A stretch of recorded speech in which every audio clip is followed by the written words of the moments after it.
गहरी है, रेगिस्तान की हवा सर्द है। दूर अंधेरे में एक अकेला दीपक जल रहा है और उसकी रोशनी में एक पुराना सवाल जिंदा हो उठता है। एक ही ईश्वर को मानने वाले लोग एक दूसरे से नफरत तक कैसे पहुंच गए? यह सिर्फ यहूदियों और समरियों की कहानी नहीं, यह एक टूटे हुए घर, बांट दी गई इबादत और सदियों पुराने जख्मों की कहानी है। सुलेमान के बाद टूटने वाले राज्य से लेकर अश्शूर की तलवार, बाबुल के निर्वासन, गरिज्जिम के पर्वत और फिर एक कुएं के पास बैठे यीशु तक, यह कहानी पूछती है, सच्चा पवित्र स्थान कौन सा है? सच्चा पड़ोसी कौन है? और क्या रहमत नफरत से बड़ी हो सकती है? यह कहानी है समरियों की। चैप्टर 1। कभी इस्राएल एक था, एक राज्य, एक लोग, एक मंदिर, एक पहचान। दाऊद ने उसे जोड़ा, सुलेमान ने उसे शान दी। यरूशलेम चमकता था, मंदिर खड़ा था, लोग समझते थे यही परमेश्वर का घर है। लेकिन हर बड़ी शान के नीचे एक चुप बोझ होता है। सुलेमान का राज्य सुंदर था, मगर हल्का नहीं। कर भारी थे, मेहनत सख्त थी, लोग थक रहे थे। फिर सुलेमान मर गया और सिंहासन पर बैठा उसका बेटा रहूबियाम। लोग उसके पास आए, तलवार लेकर नहीं, दया मांगने। उन्होंने कहा, हमारा बोझ हल्का कर दो। यही वह पल था जो सब बदल सकता था। रहूबियाम के पास दो रास्ते थे, नरमी या सख्ती। उसने सख्ती चुनी। उसने कहा उसका जोर उसके पिता से भी बड़ा होगा। उसने दया नहीं दिखाई, उसने दबाव बढ़ाया और बस राज्य टूट गया। 10 गोत्र अलग हो गए, उत्तर अलग, दक्षिण अलग। एक तरफ इस्राएल, दूसरी तरफ यहूदा। बीच में सिर्फ सीमा नहीं थी, बीच में शक था। अब सवाल बदल गए थे, कौन असली वारिस है? कौन सच्चा इस्राएल है? और परमेश्वर का सच्चा घर कहां है? उत्तर में यारोबाम राजा बना, लेकिन उसका सबसे बड़ा हथियार तलवार नहीं था, डर था। उसे डर था कि अगर लोग यरूशलेम जाते रहे तो उनका दिल फिर दाऊद के घराने की तरफ लौट जाएगा। तो उसने क्या किया? उसने नया रास्ता बना दिया। बेतेल और दान में पूजा के स्थान बनाए, सोने के बछड़े खड़े किए, नए याजकों को बिठाया, नए पर्व बना दिए। यानी धर्म को सियासत के नीचे रख दिया गया। यहीं से जख्म गहरा हुआ। दक्षिण ने उत्तर को देखा और कहा, तुम भटक गए हो। उत्तर ने जवाब दिया, हम अब भी इसी मिट्टी के बेटे हैं। और जब एक घर टूटता है तो लोग पहले अलग नहीं होते, पहले उनकी जुबान अलग होती है, फिर कहानियां अलग हो जाती हैं, फिर त्योहार अलग हो जाते हैं, फिर इबादत अलग हो जाती है और आखिर में दिल अलग हो जाते हैं। अभी खून नहीं बहा था, अभी सब कुछ जलकर राख नहीं हुआ था, लेकिन दरार पड़ चुकी थी। और कई बार तारीख का सबसे बड़ा तूफान शोर से नहीं, एक गलत फैसले से शुरू होता है। यहीं से वह कहानी शुरू होती है जो आगे चलकर यहूदियों और समरियों के दरमियान सदियों की नफरत बनेगी। चैप्टर 2। उत्तर का राज्य छोटा नहीं था, वह उपजाऊ था, जीवंत था और उसमें शक्ति थी। सामरिया बाद में उसकी राजधानी बनी, एक ऊंची जगह, एक सुरक्षित शहर, एक राजनीतिक चिन्ह। वहां राजाओं ने शासन किया, सेनाएं चलीं, बाजार लगे और धर्म भी बदलता गया। लोग खेतों में काम करते, अंगूर के बाग संभालते, बच्चों को बड़ा करते, मौसम के लिए प्रार्थना करते। जीवन चलता रहा, पर राज्य का हृदय अस्थिर था। यारोबाम ने जो शुरुआत की वह केवल एक राजनीतिक चाल नहीं थी, उसने आत्मा की दिशा बदल दी। जब राजसत्ता यह तय करने लगे कि लोग किस तरह परमेश्वर को माने, तब पूजा धीरे धीरे सत्य से हटकर सुविधा की दासी बन जाती है।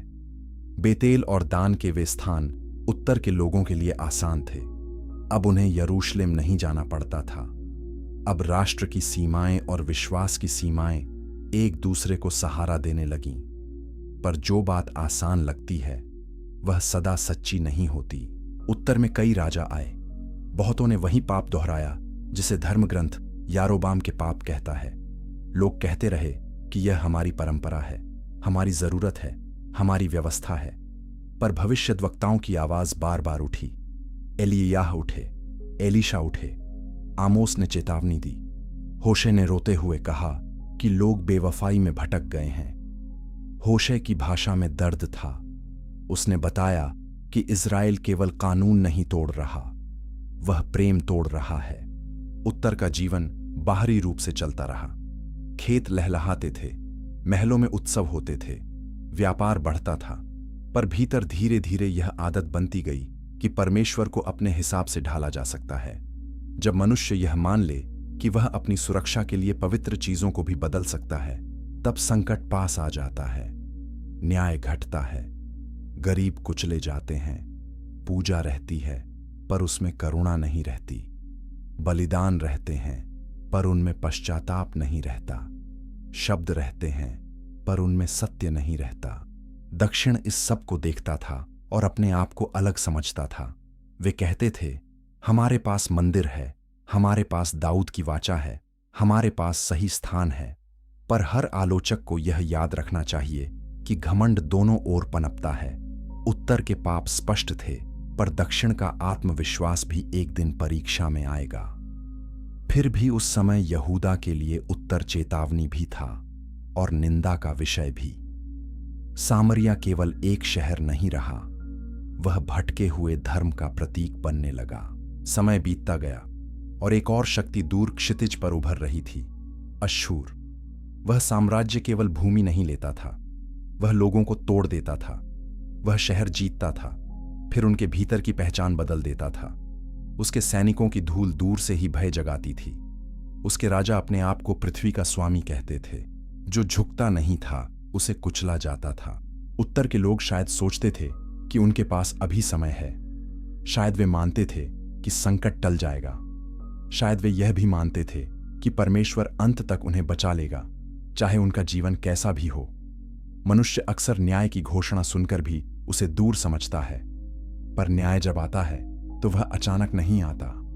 वह लंबे समय से बोए गए बीज का फल होता है। और फिर वह दिन भी आया जब सामरिया केवल एक राजधानी नहीं, घेराबंदी में फंसा शहर बन गया। उसके फाटक डर से बंद हुए, उसके लोग भूख और चिंता में जिए। हर दिन उम्मीद और हार के बीच झूलता रहा। और जब शहर गिरता है तो उसके साथ दीवारें ही नहीं गिरती, उसके साथ घमंड गिरता है, भ्रम गिरता है और पुरानी पहचान का भरोसा भी टूट जाता है। इस अध्याय के अंत तक हवा बदल चुकी थी। उत्तर का राज्य अब केवल कमजोर नहीं था, वह विनाश के किनारे था। जो विभाजन रहूबियाम की कठोरता से शुरू हुआ था, वह अब इतिहास की बड़ी तलवार के सामने खड़ा था। और सबसे दर्द की बात यह थी कि जो लोग पहले ही अपने भाइयों से कट गए थे, वे अब अपनी भूमि से भी कटने वाले थे। आगे जो होगा वह केवल हार नहीं होगा, वह एक नए नाम, नए शक और नए वैर का जन्म होगा। चैप्टर 3, 720 ईसा पूर्व, सामरिया का पतन और एक नई पहचान का जन्म। जब अश्शूर ने सामरिया को घेरा, तब शायद बहुतों को लगा होगा कि यह भी पहले जैसी एक और लड़ाई है। शायद कुछ ने सोचा होगा कि दीवारें बचा लें, कुछ ने कहा होगा कि हमारे देवता, हमारे रीति, हमारे राजा हमें नहीं छोड़ेंगे। पर साम्राज्यों की चाल भारी होती है। वे केवल आक्रमण नहीं करते, वे संसारों को उखाड़ देते हैं। 7वीं ईसा पूर्व का वह वर्ष उत्तर के इतिहास में बिजली की तरह गिरा। सामरिया पराजित हुआ, शहर टूट गया, लोग हारे, परिवार बिखरे। अश्शूर की नीति कठोर थी। वह केवल राजाओं को नहीं पकड़ता था, वह जनसंख्या को तोड़कर इधर उधर कर देता था ताकि विद्रोह की जड़ ही न बचे। बहुत से इस्राएली निकाले गए, दूर प्रदेशों में बसाए गए। उनकी जमीन पर दूसरे लोग लाए गए, दूर देशों से, दूसरी भाषाओं से, दूसरी पूजा पद्धतियों से, दूसरे देवताओं की स्मृति से। किसी भी भूमि का सबसे गहरा घाव तब होता है जब उसकी मिट्टी पर चलने वाले पांव बदल जाते हैं। खेत वही रहते हैं पर बोने वाले बदल जाते हैं। कुएं वही रहते हैं पर पानी भरने वाली आवाजें बदल जाती हैं। गलियां वही रहती हैं पर घरों के भीतर की प्रार्थनाएं बदल जाती हैं। सामरिया की भूमि पर यही हुआ। पुरानी इस्राएली स्मृति पूरी तरह गायब नहीं हुई, पर वह अब अकेली नहीं रही।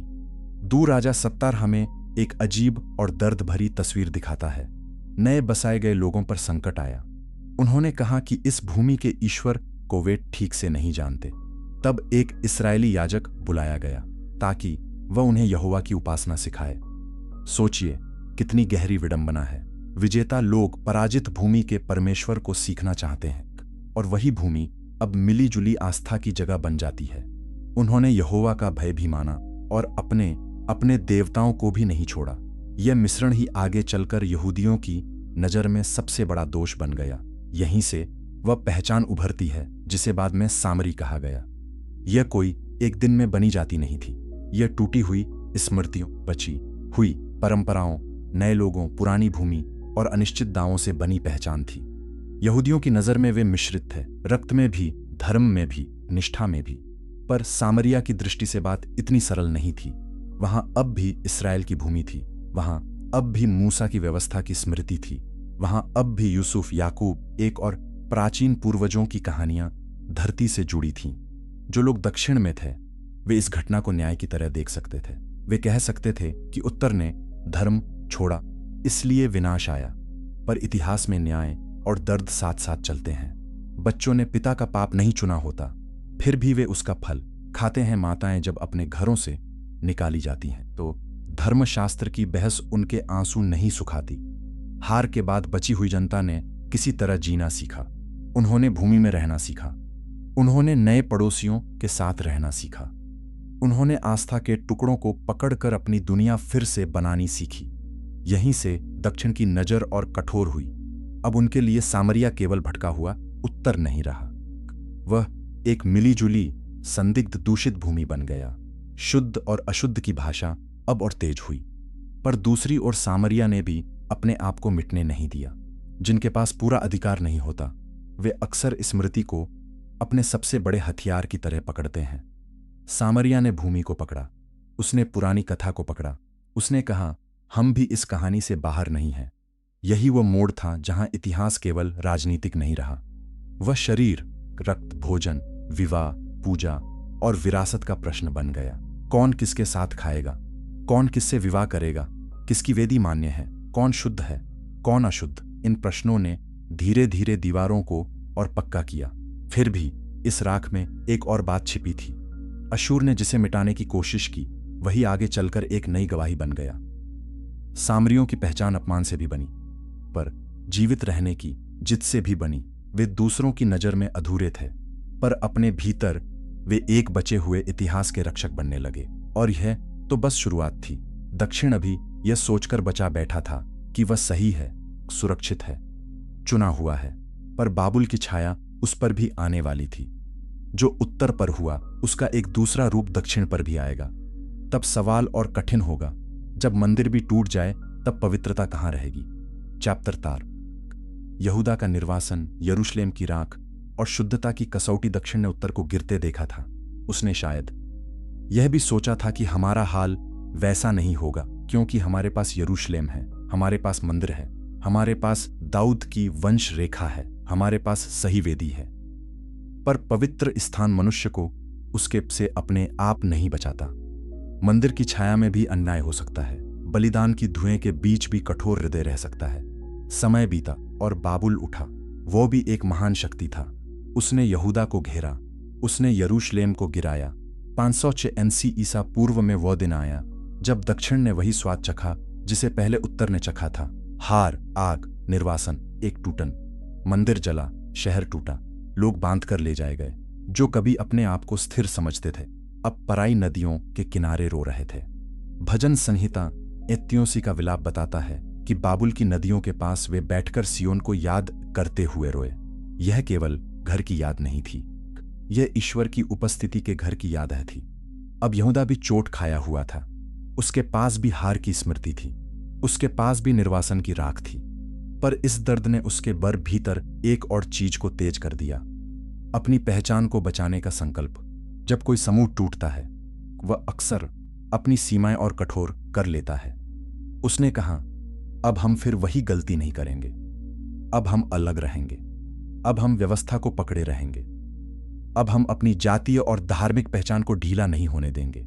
यही वह जगह है जहां सामरियों के साथ दूरी और बढ़ी, क्योंकि दक्षिण जब लौटेगा वह केवल घर नहीं बनाएगा, वह सीमा भी बनाएगा। वह केवल शहर नहीं उठाएगा, वह यह भी तय करेगा कि कौन भीतर आएगा और कौन बाहर रहेगा। फिर आशा की एक किरण आई। फारस का राजा कुरूश उठा, उसने बंदियों को लौटने दिया। लोग अपने घरों, खंडहरों, एक और पुराने सपनों की ओर लौटे। यह वापसी आसान नहीं थी, वे नायकों की तरह नहीं लौटे थे। एक, वे थके हुए लोगों की तरह लौटे थे। उन्होंने टूटी दीवारें देखी, जली हुई भूमि देखी, धूल देखी, इतिहास का बोझ देखा, पर उनमें चाह थी कि मंदिर फिर उठे, कि व्यवस्था फिर पढ़ी जाए, एक कि ईश्वर की प्रजा फिर पहचानी जाए। इसी समय एजरा और नहम्याह जैसे नेता सामने आते हैं। एजरा व्यवस्था का आदमी था, नहम्याह दीवारों का आदमी था। दोनों ने एक घायल समुदाय को फिर से बांधने की कोशिश की, पर उन्होंने इसे बहुत सतर्कता से किया। उनके लिए शुद्धता अब केवल धार्मिक शब्द नहीं रही थी, वह अस्तित्व का प्रश्न बन गई थी। अगर वे फिर घुल मिल गए तो क्या उनकी पहचान फिर खो जाएगी? यदि वे सीमा नहीं बनाएंगे तो क्या निर्वासन का दर्द फिर लौटेगा?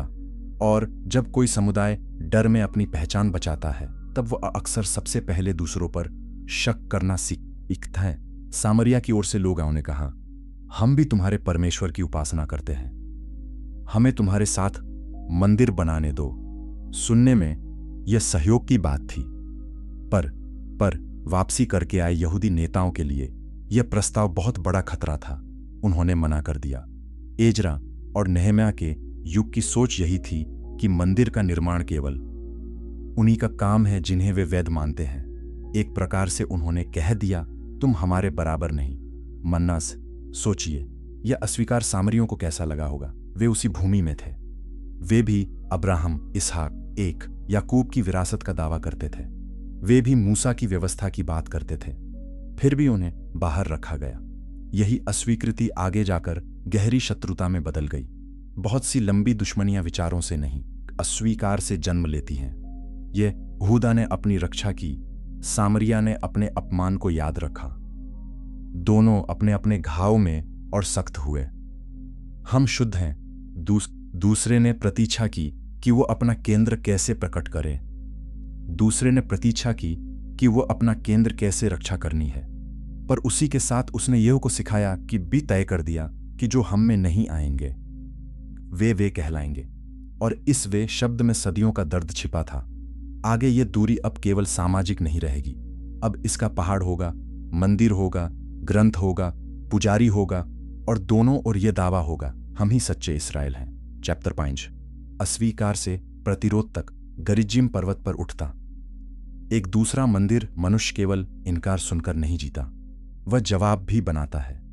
जब यरूशलेम लौटे हुए यहूदियों ने सामरियों की मदद ठुकराई, तब यह केवल निर्माण का विवाद नहीं रहा, वह सम्मान का प्रश्न बन गया। यदि एक द्वार बंद हो जाए तो अपमानित समुदाय कभी भी अपना द्वार खुद बनाता है। यही सामरिया ने किया। समय के साथ उन्होंने अपने विश्वास को एक केंद्र दिया। गरिज्जिम पर्वत यह कोई साधारण पहाड़ी नहीं थी, यह प्राचीन स्मृतियों से भरी भूमि थी। शकेम के पास, याकूब की भूमि के पास, पुराने वादों और पुराने मार्गों के बीच यह पर्वत खड़ा था। व्यवस्था विवरण में आशीषों और शापों की स्मृति भी इसी क्षेत्र से जुड़ी है। सामरियों ने कहा, यही वह चुना हुआ स्थान है, यहीं सच्ची आराधना होनी चाहिए, यही हमारे पूर्वजों की राह की जड़ है।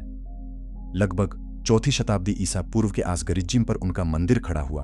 उस दिन उन्होंने केवल पत्थर नहीं जोड़े, उन्होंने अपनी सामूहिक आत्मा को आकार दिया। अब उनके पास अपना पवित्र पर्वत था, अपना याजक वर्ग था, अपना धार्मिक दावा था। उन्होंने यह नहीं कहा कि हम अलग मजहब हैं, उन्होंने कहा हम वही सच्चा मार्ग हैं जिसे दूसरों ने छोड़ा है। अब दो दावे आमने सामने थे। यरूशलेम कहता था यही केंद्र है, गरिज्जिम कहता था नहीं, असली केंद्र यहां है। यहूदी तनाक के व्यापक ग्रंथों को मानते थे, तोरा, नबियों और लेखों सहित। सामरी केवल तोरा को से सर्वोच्च मानते थे, और वह भी अपने पाठ के रूप में, जिसमें अनेक भिन्नताएं थीं। वे कहते थे कि बाद की जोड़ घटाव ने सच्चाई को बदल दिया। वे अपने याजकों की वंश रेखा पर भी जोर देते थे। वे कहते थे कि हमारी परंपरा भी वैध है और हमारी स्मृति भी कम नहीं, जिसमें दोनों पक्ष शायद सबसे कठिन लड़ाई वे और सच्चा भी। यही यहां हुआ। यहूदियों ने कहा तुमने पूजा को बिगाड़ा, सामरियों ने कहा तुमने इतिहास को कब्जा कर लिया। यहूदियों ने कहा यरूशलेम परमेश्वर का नगर है, यरूशलेम परमेश्वर का नगर है। सामरियों ने कहा गरिज्जिम मूल आज्ञा का स्थान है। यहूदियों ने कहा हम निर्वासन से शुद्ध होकर लौटे हैं। सामरियों ने कहा हम तो इस भूमि से कभी अलग ही नहीं हुए। धीरे धीरे दो समुदायों की दुनिया अलग बनती गई। वे एक ही क्षेत्र में रहते थे, एक, पर उनकी स्मृति अलग थी। बच्चे अलग पर्व सीखते थे, वे अलग तीर्थ करते थे, उनके लिए पवित्र भूगोल अलग था। यह केवल धर्मशास्त्र का झगड़ा नहीं रहा, यह रोजमर्रा का जीवन बन गया। कौन किसके घर जाएगा, किसका भोजन खाया जाएगा, किसकी शपथ मानी जाएगी, किसके साथ यात्रा की जाएगी, इन सब बातों में धर्म और पहचान आपस में गांठ बन गए। सामरियों के लिए गरिज्जीम केवल एक विकल्प नहीं था, वह सम्मान की पुनः प्राप्ति थी। यदि यरूशलेम उन्हें स्वीकार नहीं करता, एक, तो वे अपने पर्वत पर अपनी जगह बनाएंगे, वे अपने पासका मनाएंगे, अपनी तोरा पढ़ेंगे, अपनी परंपरा जिएंगे। वे संख्या में बड़े न भी हों, एक, पर आत्मसम्मान में झुकेंगे नहीं। पुरातात्विक प्रमाण बताते हैं कि गरिज्जीम वास्तव में एक बड़ा धार्मिक केंद्र था। वहां पूजा होती थी, लोग आते थे, अनुष्ठान होते थे। यह कोई छोटी छिपी हुई परंपरा नहीं थी, यह एक संगठित धार्मिक जीवन था। और जितना स्पष्ट यह केंद्र हुआ, उतना ही तेज यहूदी विरोध हुआ, क्योंकि हर प्रतिद्वंद्वी मंदिर यरूशलेम के दावे के लिए चुनौती था। अब प्रश्न और कठोर हो गया, यदि दो मंदिर हैं तो चुना हुआ कौन सा है? यदि दो समुदाय कह रहे हैं कि वे मूसा के सच्चे वारिस हैं, तो निर्णय कौन करेगा? हर पीढ़ी ने अपने उत्तर बनाए, हर पीढ़ी ने दूसरे को गलत कहा, और हर पीढ़ी ने अपने बच्चों को यह सिखाया कि दूसरी ओर भरोसा नहीं किया जा सकता। इस सबके बीच आम लोग भी थे। वे खेत जोतते थे, पशु चराते थे, बच्चों का विवाह करते थे, फसल काटते थे, पर बड़े विचार साधारण जीवन को भी नहीं छोड़ते। एक माँ अपने बच्चे को बता सकती थी कि इस रास्ते मत जाना, वहां सामरी रहते हैं। दूसरी माँ कहती होगी कि यरूशलेम वाले हमें तुच्छ समझते हैं। इस तरह विचार खून में नहीं, परवरिश में उतरते हैं। गरिज्जीम का मंदिर इसलिए महत्वपूर्ण था कि उसने यह साबित कर दिया, यह दूरी मिटने वाली नहीं है। यह अब आधी अधूरी नाराजगी नहीं रही, यह अब दो स्थापित धार्मिक दुनियाओं का आमना सामना था। जो पहले चोट थी, अब संस्था बन गई थी, और संस्थाएं सदियों वैर को जिंदा रख सकती हैं। चप्त, सीमाएं, अपमान, अट्टाई ईसापुर की आग वैर केवल विचारों में नहीं रहता, वह रास्तों पर उतरता है, वह व्यापार में उतरता है, वह यात्राओं में उतरता है। यहूदा और सामरिया के बीच सीमा कोई ऊंची पत्थर की दीवार नहीं थी, फिर भी मन की दीवारों से कहीं अधिक कठोर थी, जो उत्तर और दक्षिण की पुरानी टूटन से शुरू हुआ था। वह अब प्रथम दृष्टि में सामाजिक दूरी और भीतर से जलती शत्रुता बन चुका था। यरूशलेम जाने वाले यहूदी तीर्थयात्री अक्सर सामरिया से होकर जाने से बचते थे। वे लंबा रास्ता लेते, यर्दन की ओर घूमते, एक, पर सामरियों से गुजरना नहीं चाहते। यह केवल सुविधा की बात नहीं थी, यह अविश्वास था, यह भय था, यह शुद्धता का प्रश्न भी था। वे सोचते थे कि वहां रुकना, वहां खाना, वहां मेल रखना उन्हें अशुद्ध कर सकता है। दूसरी ओर सामरियों के लिए यहूदियों का यह व्यवहार घमंड से भरा अपमान था। जब कोई समुदाय दूसरे को बार बार नीचा दिखाए तो भीतर कड़वाहट जमती जाती है। समय बीतते बीतते दोनों ओर एक दूसरे के बारे में कठोर कहानियां फैलती रहीं। आरोप लगे, प्रत्यारोप लगे, हर घटना पुरानी नफरत को फिर जगाती।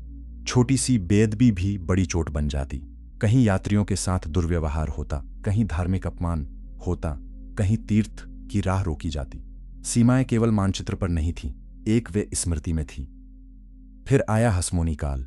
यहूदियों ने अपनी राजनीतिक शक्ति फिर इस समय यहूदी नेतृत्व के भीतर यह तीव्र इच्छास की भूमि और धार्मिक व्यवस्था पर नियंत्रण हो। इसी धारा में योहन हिरकानुस का नाम आता है। लगभग 28 बीसी ईसा पूर्व में उसने गरिज्जीम पर सामरियों के मंदिर को नष्ट कर दिया। यह घटना सामरियों के लिए क्या रही होगी, इसे समझने के लिए हमें यह याद रखना होगा कि यरूशलेम के मंदिर का विनाश यहूदियों के लिए कैसा घाव था। वैसा ही घाव सामरियों ने भी महसूस किया होगा। जब एक पवित्र स्थान तोड़ा जाता है, तब केवल इमारत नहीं गिरती, उसके साथ पीढ़ियों की प्रार्थनाएं टूटती हैं, तीर्थयात्रियों के कदम रुकते हैं, बच्चों की स्मृति बदलती है, बुजुर्गों की आवाज भर्रा जाती है। लोग अपने पर्वत को देखते हैं और पूछते हैं, क्या हमारे ईश्वर ने हमें छोड़ दिया? क्या हमारी कहानी का सम्मान कोई नहीं करेगा? हिरकानुस का यह काम केवल सैन्य कार्रवाई नहीं था, यह संदेश था, यरूशलेम के दावे को कोई चुनौती न दे, पर ऐसी हिंसा जीत नहीं लाती, वो पीढ़ियों का विष बन जाती है। अब सामरियों के पास केवल पुराना अपमान नहीं था, अब उनके पास टूटा मंदिर भी था। अब उनके पास शहादत जैसी स्मृति थी। हमारे पवित्र स्थान को कुचला गया। यहूदियों की ओर से देखा जाए तो वे अपने विश्वास की एकता और अधिकार स्थापित कर रहे थे। सामरियों की ओर से देखा जाए तो यह धार्मिक अत्याचार था।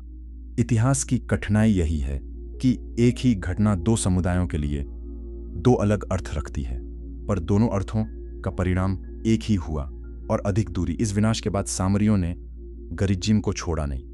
मंदिर गिर गया, एक पर पर्वत रहा, स्मृति रही। पर्वत की पवित्रता उनके लिए खत्म नहीं हुई। कभी कभी जब पत्थर गिरा दिए जाते हैं तब स्मृति और कठोर हो जाती है। गरिज्जिम उनके लिए अब केवल पूजा का केंद्र नहीं, सहन किए गए अन्याय का चिन्ह भी बन गया। दूसरी ओर यहूदी संसार में सामरिस नाम और भी संदेह, निंदा और अविश्वास का विषय बन गया। वे अलग लोग थे, संदिग्ध लोग थे, गलत लोग थे।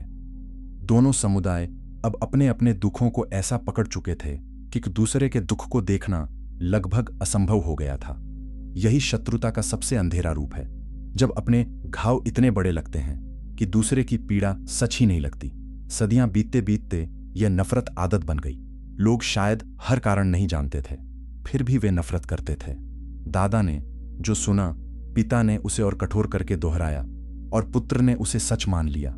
ये वही भूमि थी जहां अब्राहम चला था, जहां याकूब ने डेरा किया था, जहां मूसा की व्यवस्था पढ़ी गई थी।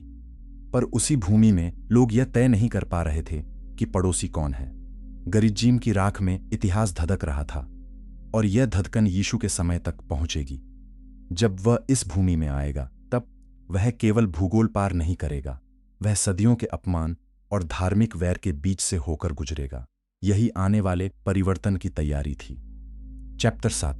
सामरी कौन थे? मिश्रण की छाया या बचे हुए इस्राएल की आवाज किसी समुदाय को समझना है तो यह नहीं देखना चाहिए कि उसके विरोधी उसे क्या कहते थे, यह भी सोचना चाहिए कि वह स्वयं को क्या कहता था। यहूदियों की दृष्टि में सामरी लोग मिश्रित थे, रक्त में भी, पूजा में भी, इतिहास में भी। पर सामरियों की अपनी दृष्टि थी और वह बहुत गहरी थी। वे अपने आप को धोखा खाया हुआ समूह नहीं, बल्कि सच्चा बचा हुआ इस्राएल मानते थे। उनकी जड़ें शकेम और गरिज्जिम की भूमि से जुड़ी थीं। वे मानते थे कि यहीं परमेश्वर ने चुना हुआ स्थान प्रकट किया। वे यह नहीं मानते थे कि यरूशलेम अकेला और अंतिम पवित्र केंद्र है। उनके लिए बात के कई यहूदी धार्मिक विकास मानवीय जोड़ थे। वे मूसा की व्यवस्था को मूल मानते थे, तोरा को, बाकी ग्रंथ, नबी और लेख। यहूदियों के लिए चाहे जितने पवित्र हों, सामरियों के लिए वे उसी तरह अधिकारपूर्ण नहीं थे। सामरी तोरा, जिसे हम सामरी पेंटाट्यूक कहते हैं, यहूदी मसोरेटी पाठ से कई स्थानों पर अलग है। विद्वान कहते हैं कि उसमें हजारों भिन्नताएं हैं। इनमें से कुछ छोटी हैं, कुछ वर्तनी से जुड़ी हैं और कुछ धार्मिक महत्व की हैं। विशेषकर उस प्रश्न पर कि चुना हुआ स्थान कौन सा है। लंबे समय तक बहुत से लोगों ने यह मान लिया कि सामरी पाठ केवल भ्रष्ट रूप है, पर जब मृत सागर ग्रंथ मिले तब दुनिया ने जाना कि प्राचीन काल में पाठीय विविधता हमारी कल्पना से अधिक थी। इसका अर्थ यह नहीं कि हर दावा समान है, पर इतना जरूर है कि प्राचीन संसार हमारी बात की साफ सुथरी धारणाओं से कहीं अधिक जटिल था। सामरियों के लिए यह महत्वपूर्ण था, क्योंकि वे केवल यह नहीं कह रहे थे कि हम अलग हैं, वे कह रहे थे हमारी परंपरा भी प्राचीन है, एक हमारी स्मृति भी गहरी है और हम कोई बात का नकली समुदाय नहीं। उनके याजक अपने वंश को हारून और एलियाजर की रेखा से जोड़ते थे। वे अपनी धार्मिक व्यवस्था को मूल इस्राएली विश्वास की निरंतरता समझते थे। वे अपने पर्व मनाते थे, वे पास्का की याद रखते थे, वे पर्वत को पवित्र मानते थे। वे अपनी भाषा, लिपि और पाठ पर गर्व करते थे। यहूदियों के लिए यह सब चुनौती था, क्योंकि यदि सामरी भी अपने आप को इस्राएल कहें तो सच्चे इस्राएल का दावा अकेला नहीं रहता। यही कारण था कि विवाद इतने गहरे थे। यह झगड़ा केवल इस बात का नहीं था कि कौन अच्छा है, यह झगड़ा इस बात का था कि कौन वैध है। पुरातत्व ने भी गरिज्जिम की महत्ता की पुष्टि की है। वह वास्तव में एक बड़ा धार्मिक केंद्र रहा। इसका अर्थ यह नहीं कि सारे विवाद समाप्त हो जाते हैं, पर यह अवश्य दिखता है कि सामरी परंपरा कोई कल्पना नहीं थी। उसका अपना संस्थागत, धार्मिक और ऐतिहासिक जीवन था। अब जरा एक साधारण सामरी परिवार की कल्पना कीजिए। सुबह का समय है, पिता अपने बेटे को तोरा का अंश सुना रहा है। दादी कह रही है कि हमारे पूर्वजों ने इस भूमि को नहीं छोड़ा, हमारे पर्वत को मत भूलना। दूसरी ओर एक यहूदी घर में पिता अपने बेटे को बता रहा है कि यरूशलेम प्रभु का नगर है और सामरियों की शिक्षा से सावधान रहना। दोनों घरों में धर्म सिखाया जा रहा है, दोनों में इतिहास सिखाया जा रहा है, दोनों में भय भी सिखाया जा रहा है। सामरी पहचान की सबसे मार्मिक बात यह है कि वह अपमान के खिलाफ बनी हुई आत्मस्मृति भी थी। यदि दुनिया तुम्हें आधा कहे पर तुम अपने आप को बचे हुए पूर्ण सत्य का रक्षक मानो, तो तुम्हारा हर पर्व, हर पाठ, हर अनुष्ठान प्रतिरोध बन जाता है। यही उनके साथ हुआ। पर मनुष्य की सबसे बड़ी त्रासदी तब होती है जब वह अपनी सच्चाई को बचाते बचाते करुणा खो देता है। यह बात यहूदियों पर भी लागू होती है, सामरियों पर भी। जब पहचान खतरे में हो तब प्रेम पीछे हट जाता है, तब हर अजनबी संभावित अपमान लगता है, तब हर तर्क अस्तित्व का युद्ध बन जाता है। इसीलिए यीशु का समय इतना विस्फोटक था। वह ऐसे संसार में आया जहां सामरी नाम सुनते ही चेहरे कठोर हो जाते थे, पर वह गया जहां लोग जाना नहीं चाहते थे। उसने वहीं बात की जहां लोग बात नहीं करना चाहते थे, और उसने ऐसा करके केवल एक महिला से बातचीत नहीं की, उसने से सदियों के प्रश्न को छू लिया। चैप्टर याकूब का कुआं। जब एक थका हुआ यात्री इतिहास की दीवार के पास बैठा, दोपहर का समय था, धूप तेज थी, रास्ता लंबा था। गलील से यहूदिया की ओर जाने वालों में बहुत लोग सामरिया से बचते थे, पर यीशु ने वह राह ली। यूहन्ना चुची हमें बताता है कि उसे सामरिया से होकर जाना था। यह जाना था केवल भूगोल नहीं लगता, उसमें उद्देश्य की आहट है। वह उस भूमि में पहुंचा जहां लोग एक दूसरे से बचते थे। वह थककर याकूब के कुएं पास बैठ गया। कुएं प्राचीन संसार में केवल पानी की जगह नहीं होते थे, वे मुलाकात की जगह होते थे, वे जीवन की जगह होते थे, और कई बार वे ईश्वर की अनपेक्षित मुलाकात की जगह भी बन जाते थे। याकूब का नाम उस कुएं से जुड़ा था, यानी साझा पूर्वज की याद अब भी हवा में थी। कितना अजीब है कि जिन लोगों में इतनी दूरी थी, उनकी जमीन पर एक साझा नाम अब भी मौजूद था। तभी एक सामरी स्त्री पानी भरने आई। समय असामान्य था। लोग आमतौर पर सुबह या शाम आते। दोपहर की धूप में अकेले आना कुछ कहता है, शायद सामाजिक दूरी, शायद थकान, शायद लोगों से बचना। यीशु ने उससे कहा, मुझे पानी पिला। एक साधारण वाक्य, पर उस दुनिया में यह वाक्य दीवार पर पहली चोट था। स्त्री चौंकी। उसने कहा, तू यहूदी होकर मुझ सामरी स्त्री से पानी कैसे मांगता है? यूहन्ना हमें याद दिलाता है कि यहूदी सामरियों से मेलजोल नहीं रखते थे। सोचिए, उस क्षण कितना कुछ एक साथ उपस्थित था। एक पुरुष और एक स्त्री, एक यहूदी और एक सामरी, एक धार्मिक शिक्षक और एक सामाजिक रूप से घायल स्त्री, एक थका यात्री और एक प्यासा हृदय, और उनके बीच एक कुआं, इतिहास की गहराई जैसा। यीशु ने उससे पानी मांगा, पर धीरे धीरे बात पानी से आगे बढ़ी। उसने जीवित जल की बात की, ऐसा जल जो केवल गला नहीं, आत्मा की प्यास बुझाता है। स्त्री पहले उलझी, फिर उत्सुक हुई।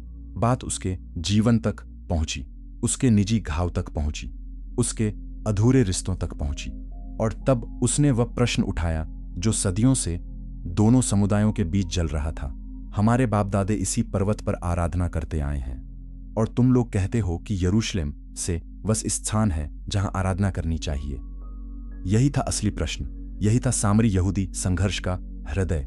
कौन सा पर्वत, कौन सा मंदिर, कौन सी वैधता, कौन सी परंपरा?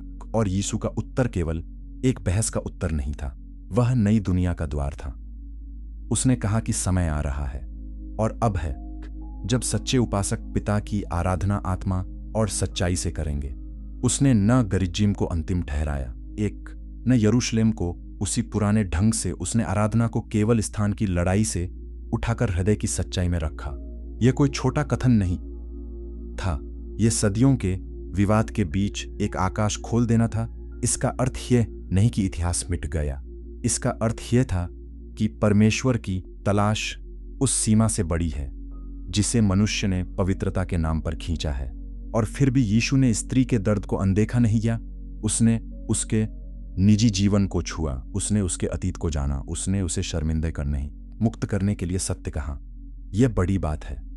सच्चाई यदि कृपा के बिना आए, एक तो वह पत्थर बन जाती है, पर यहां सच्चाई ने कृपा का हाथ पकड़ा। स्त्री बदल गई। स्त्री, वह अपने घड़े से भी बड़ी बात लेकर नगर में गई। उसने लोगों से कहा, आओ एक मनुष्य को देखो जिसने मेरा सब हाल कह दिया। वह जो शायद अकेली आती थी अब लोगों को बुला रही थी। जिस स्त्री की सामाजिक स्थिति कमजोर रही होगी वही साक्षी बन गई। जिस समुदाय को यहूदी तुच्छ मानते थे उसी के बीच मसीह का प्रकाश बोल उठा। सामरियों ने आकर यीशु से निवेदन किया कि वह उनके पास ठहरे और वह ठहरा।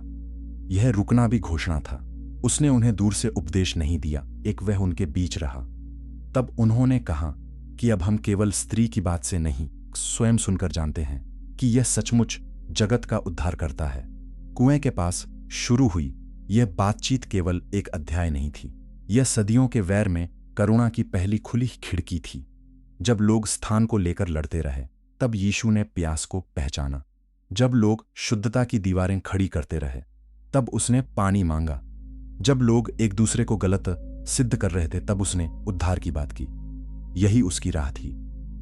भला सामरी, जब घृणा के बीच पड़ोसी का अर्थ बदल कभी कभी एक कहानी पूरी सभ्यता को आईना दिखा देती है। यीशु ने ऐसी ही एक कहानी सुनाई जिसे हम आज भले सामरी की दृष्टांत कथा कहते हैं।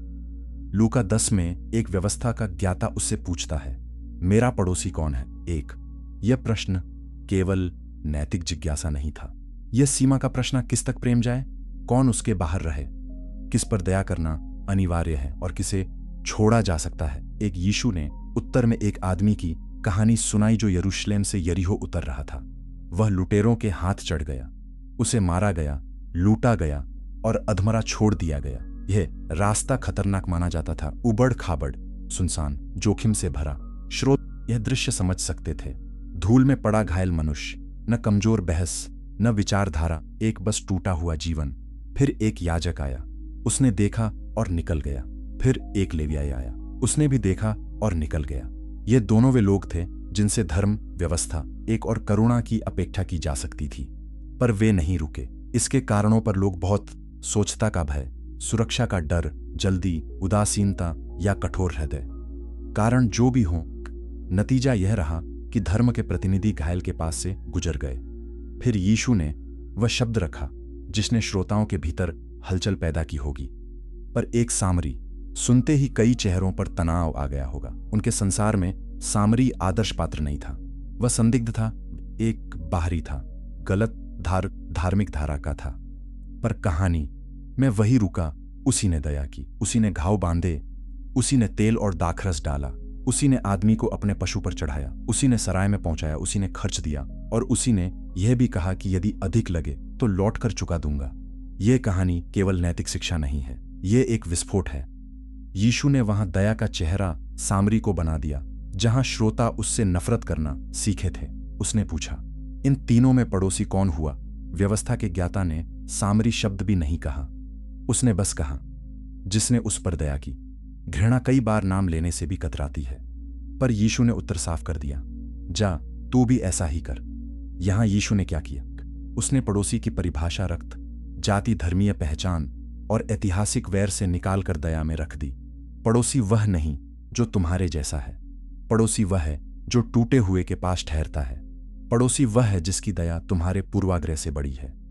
सोचिए, इस कथा ने यहूदी सामरी संबंध के बारे में कितना कुछ खोल दिया।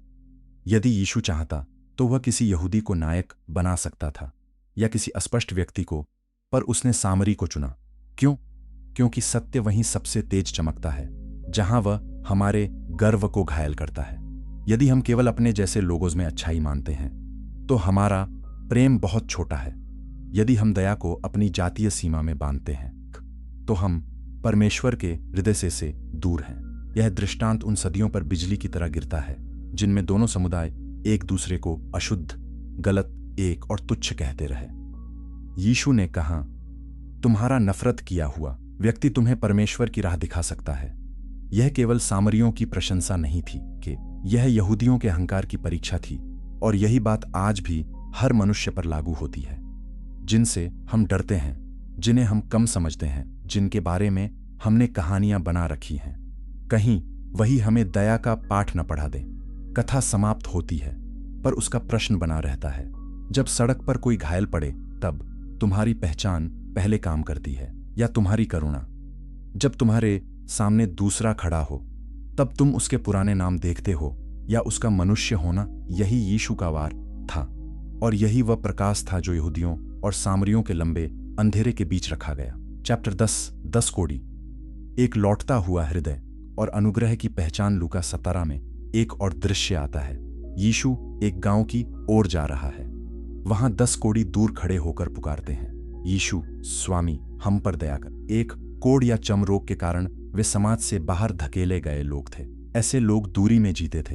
वे केवल रोग से नहीं, अकेलेपन से भी टूटते थे। उनके लिए जीवन का अर्थ था दूर रहो, छुओ मत, पास मत आओ। समाज ने उन्हें सीमाओं में बंद कर दिया था। यीशु ने उन्हें देखा। उसने उनसे कहा कि जाकर अपने आप को याजकों को दिखाओ। यह विश्वास की राह थी। वे जाते हुए चंगे हो गए, त्वचा साफ, शरीर लौट आया, जीवन लौटने लगा। परिवार, एक समाज, पूजा सबकी और रास्ता खुल सकता था। 10 को वरदान मिला, पर कथा यहीं नहीं रुकती। उनमें से एक लौट आया। वह ऊंचे स्वर से परमेश्वर की महिमा करता हुआ आया और यीशु के चरणों में गिरकर धन्यवाद करने लगा। लूका खास तौर पर कहता है वह सामरी था। इस एक वाक्य में पूरी इतिहास की धड़कन है। 9 गए, एक लौटा, और लौटने वाला वही था जिसे बहुतेरे लोग बाहर वाला, कमतर, गलत मानते थे। यीशु ने पूछा, क्या 10 शुद्ध नहीं हुए? बाकी 9 कहाँ हैं? क्या इस परदेशी की को छोड़कर और कोई न लौटा? फिर उसने उससे कहा, उठ, चला जा, तेरे विश्वास ने तुझे अच्छा किया है। ध्यान दीजिए, केवल चंगाई ही नहीं, एक गहरी मान्यता भी यहां मिलती है। सामरी केवल लाभ पाने वाला नहीं दिखाया गया, वह अनुग्रह पहचानने वाला दिखाया गया। यह घटना भी वही करती है जो भले सामरी की दृष्टांत करती है। यह इस सोच को तोड़ती है कि अंदर वाले हमेशा अधिक समझेंगे और बाहर वाले कम। कई बार जिनके पास धार्मिक पहचान का अधिक दावा होता है वे कृतज्ञता में पीछे रह जाते हैं, और जिन्हें कमतर समझा जाता है वे अनुग्रह को गहराई से पहचान लेते हैं। सामरी का लौटना केवल धन्यवाद नहीं था, वह हृदय की जागृति थी। इस कथा में बीमारी भी एक तरह का प्रतीक लगती है। जैसे कोढ़ शरीर को समाज से अलग कर देता है, वैसे ही घृणा समुदायों को एक दूसरे से अलग करती है। और जैसे यीशु ने शरीरों को छुआ और दूरियों को छोटा किया, वैसे ही उसने जातीय और धार्मिक दीवारों पर भी हाथ रखा। उसने ये नहीं पूछा कि पहले अपना इतिहास साफ करो, फिर मैं दया दूंगा। उसने पहले दया दी, और दया ने कुछ लोगों के भीतर विश्वास जगाया। सामरी का लौटना हमें यह भी बताता है कि कृतज्ञता पहचान की कैद से बाहर निकलती है। वह समझती है कि जिसने मुझे छुआ है वह मेरी श्रेणी नहीं पूछ रहा, वह मेरे दर्द को देख रहा है। यही यीशु की शक्ति थी।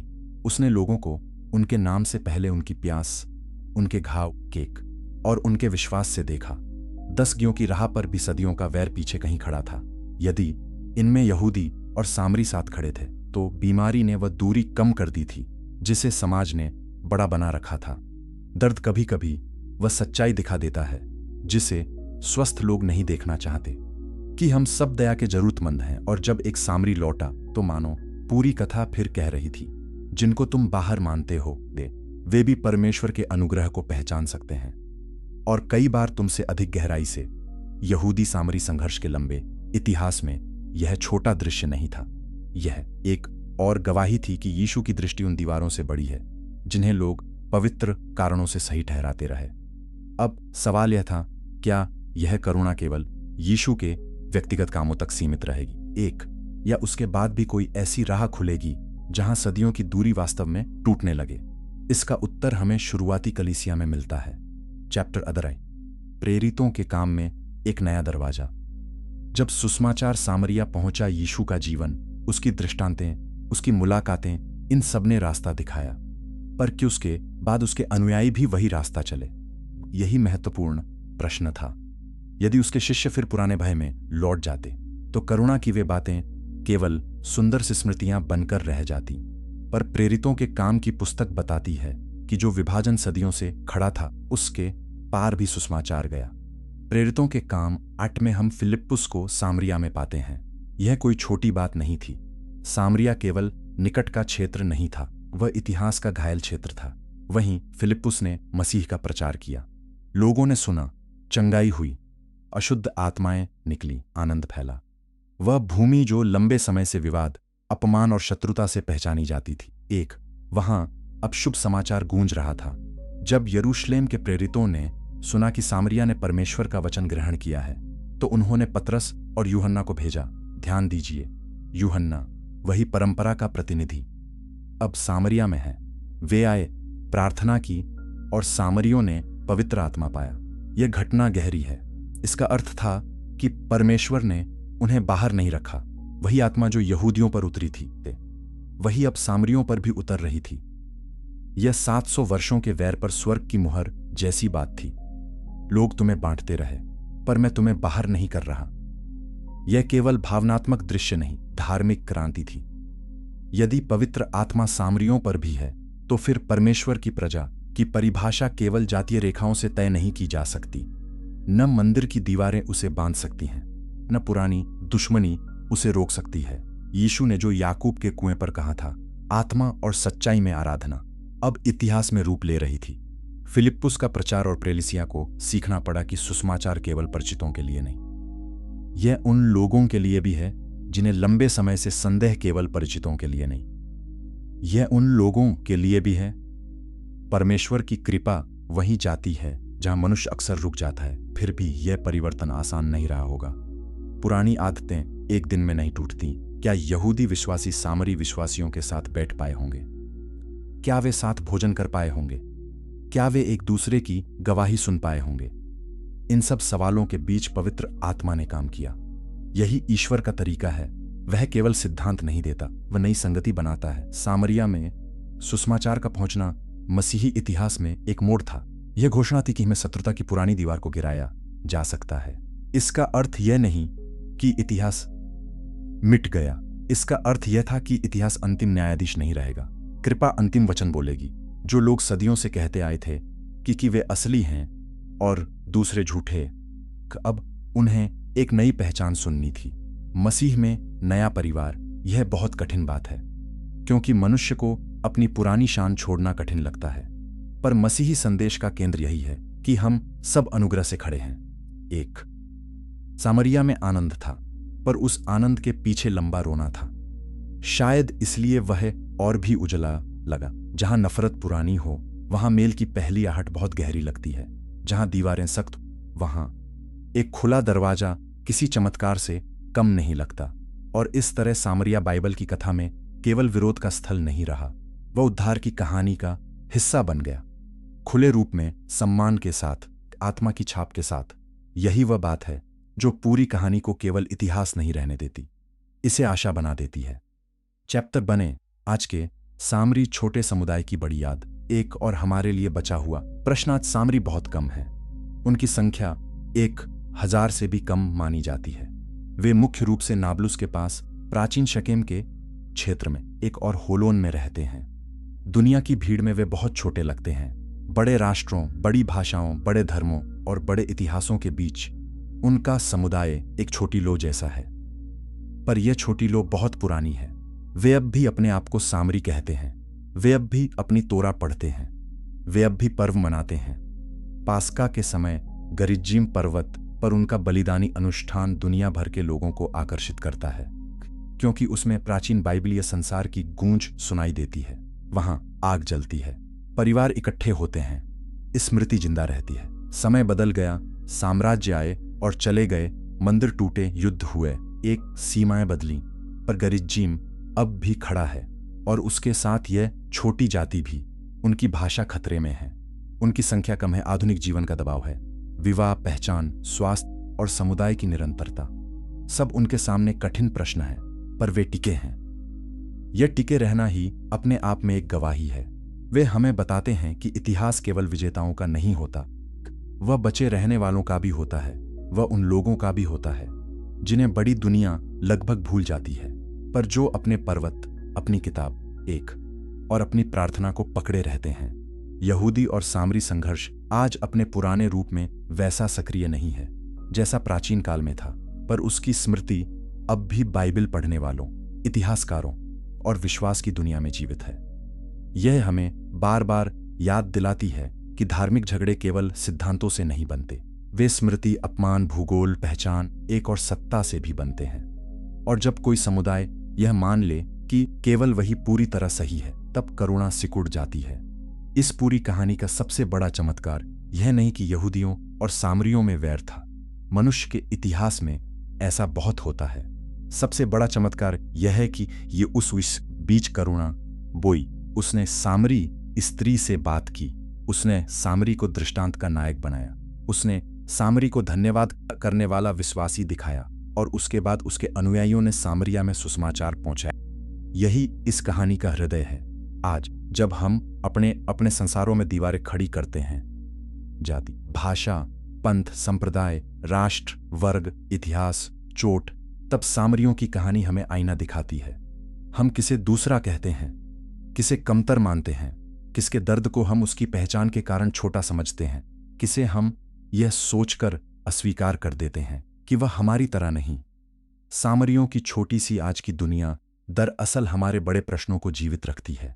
सच्चा पवित्र स्थान क्या है? सही विरासत क्या है? क्या स्मृति न्याय देती है या केवल घाव भी देती है? क्या मनुष्य अपनी पहचान बचाते हुए प्रेम भी बचा सकता है?